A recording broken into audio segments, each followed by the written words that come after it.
Hi மக்களே வணக்கம். Big Boss season 9 முடிஞ்சிச்சு. ஸோ இப்போ எல்லா கண்டஸ்டன்ட் பார்த்தீங்கன்னா இன்டர்வியூ கொடுக்க ஆரம்பிச்சிருக்காங்க. இப்போ ரீசெண்டாக பார்த்தீங்கன்னா நம்ம சாண்ட்ரா, பிரஜன் 2 பேரும் இன்டர்வியூ கொடுத்துருக்காங்க. அந்த இன்டர்வியூவில் பார்த்தீங்கன்னா சாண்ட்ரா வந்து எந்த இடத்துலையுமே நான் நடிக்கல, நான் உண்மையாக தான் இருந்தேன்ற மாதிரி சொல்லியிருக்காங்க மக்களே. உண்மையாகவே எனக்கு அதை பார்க்கும்போது ஒரு ஷாக்காக தான் இருந்தது. என்னென்னா அந்த இதுவே முடிஞ்சு போச்சு. ஸோ இதுக்கப்புறமாவது அந்த இது நடந்த இன்சிடென்ட் நடந்தது அப்படியே பட்டும் படாமல் பேசிட்டு போயிட்டுருக்கலாம். பட் ஆனால் மறுபடியும் பார்த்தீங்கன்னா அதே தான் வந்து ஞாபகப்படுத்துகிறாங்க. இல்லை நான் நடிக்கலை, நான் கரெக்டாக தான் பண்ணேன். நான் வந்து அது என்னன்னா, மக்கள் எல்லாருமே வந்து ரெட் கார்ட் குடுக்குற வரைக்கும், என்ன வந்து ஓகே, இவங்க வந்து நடிக்கல, கரெக்ட்டா தான் பண்ணாங்க, உண்மையா தான் இருந்தாங்கன்றாங்க. அது ரெட் கார்டு குடுத்த அப்புறம் தான், அப்படியே அந்த பிஆர் டீம் ஒண்ணு இருக்கு. அது வந்து நெகட்டிவ் பிஆர் மாரி பண்ணிட்டு, என்னோட இது வந்து ஆக்டிங் மாரி காமிச்சுட்டாங்க. அது ஃபுல் அண்ட் ஃபுல் இந்த ட்ரால் பண்ணது எல்லாமே வந்து பிஆர் டீம் தான். மக்களுக்கு வந்து யாருமே வந்து என் மேல வந்து டவுட்டோ இப்ப கூட யாருக்குமே இல்ல. இந்த பிஆர் டீம் அந்த மாரி வந்து ட்ரோல் பண்ணதால, ஒரு சிலர் வந்து அதுக்கு வந்து பார்த்துட்டு மாத்தி பேசுறாங்க அவங்க. மத்தபடி வந்து மக்களுக்கு யாருக்குமே என் மேல கோவம்லாம் இல்ல. நான் என்ன நம்புனாங்க மக்கள்ன்ற மாரி சொல்றாங்க மக்களே. நீங்க என்ன நினைக்கிறீங்கன்னு சொல்லிட்டு கமெண்ட் செக்ஷன்ல கமெண்ட் பண்ணுங்க.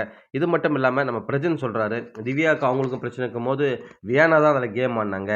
இவங்க வந்து எதுவுமே சொல்லல. யாரு சாண்ட்ரா வந்து கரெக்ட்டா தான் சொல்லியிருக்காங்கன்னு சொல்லிட்டு, இன்னுமே அவங்க ஒய்ஃப்க்கு முட்டு குடுத்துன்னு தான் இருக்காரு. சரி ஒய்ஃப்க்கு முட்டு குடுத்து தான் ஆகணும்னு வச்சுக்கோங்க. இல்ல லைஃப்ல வந்து பிரச்சனை ஆயிடும். அது ஓகே. பட் ஆனா, ஒரு சில விஷயங்கள கொஞ்சம் உண்மையா பேசினா நல்லாயிருக்கும். 2 பேருமே எனக்கு தெரிஞ்சு நெறைய பொய் பேசுறாங்கங்க. இன்னும் பிஆரே வைக்கல, இவங்களும் பிஆர் எல்லாருக்கும் பிஆர் இருக்கு, இவங்களுக்கு மட்டும் பிஆர் இல்லையாம். எல்லா பிஆரும் சேர்ந்து தான் இவங்கள வந்து காலி பண்ணாங்களாம். என்னதான் இவங்க இப்படி பேசுறாங்கன்னு தெரியல. உண்மையாவே வந்து ஒரு சில விஷயங்கள் வந்து மாத்திக்கிறது வந்து பிரஜனுக்கு நல்லது. ஏன்னா பிரஜன் வந்து ஒரு நல்ல கேரக்டர் தான். இப்ப சாண்ட்ரா மேல தான் எல்லாரும் குற்றம் சொல்றாங்க தவிர, பிரஜன் மேல யாருமே எதுவும் பெருசா சொல்றதில்ல. என்ன மிஞ்சி மிஞ்சி போனா என்ன சொல்றாங்க, பேப்பர் ரவுடின்னு சொல்லுவாங்க. அதுதான் சொல்லுவேன் தவிர, மத்தபடி பிரஜன் மேல யாருக்குமே எந்த ஒரு இதுவுமே இல்ல. அவர் வந்து கெட்டது பண்ணுவார் அப்படிலாம் யாருமே இல்ல. பிரஜனுக்கு நல்ல பேர் தான் இருக்கு. பட் சாண்ட்ரா அந்த இன்சிடென்ட்ட நடிச்சது தான் எல்லாம் எக்ஸ்போஸ் பண்ணியிருக்காங்க தவிர, அத தவிர்த்துட்டு வேற யாரும் சொல்லல. அவங்க அந்த லாஸ்ட் 2, 3 வாரம் பண்ணாங்க பாருங்க.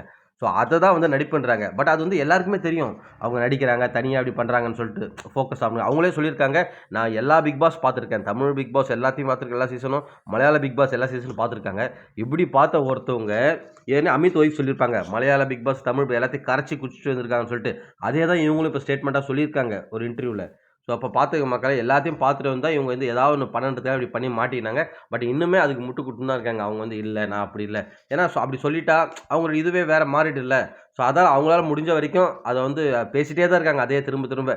அத அவாய்ட் பண்றது பெஸ்ட். அத கடந்து போயிடலாம். உண்மையோ பொய்யோ, சரி ஏதோ மக்கள் வந்து ஒரு சிலர் இப்படி நினைக்கிறாங்களா, சரி ட்ரோல் பண்ணாங்களா விடுங்க. விட்டுட்டு அடுத்து உங்க வேலைய பாருங்க.